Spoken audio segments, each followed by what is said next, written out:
In April, nearly 800 migrants drowned off Libya trying to reach Europe. Their bodies were brought ashore in Malta. The outcry led to this week's Malta summit, where European leaders signed a $1.9 billion fund for Africa aimed at addressing what they called the root causes of migration. The money is aimed at creating jobs, improving healthcare and conflict prevention. European leaders presented a 17-page action plan to tackle the crisis, which received a mixed response. It's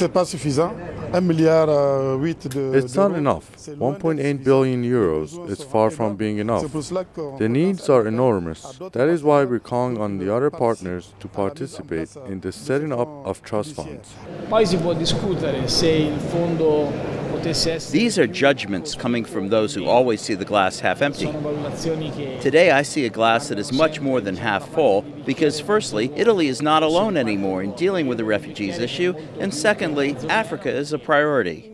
But the figures suggest Africa is not the #1 priority. 3 billion euros were pledged to Turkey to help support the response to the current crisis in Syria.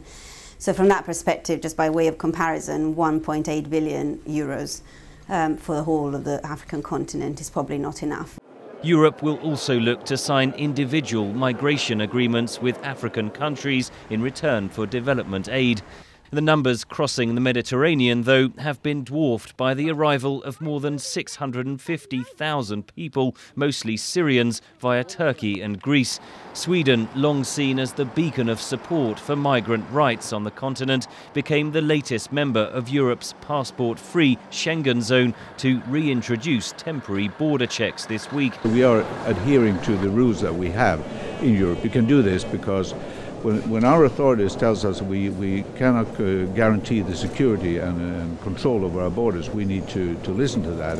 Observers say Sweden's move raises further doubts over the future of passport-free travel in Europe.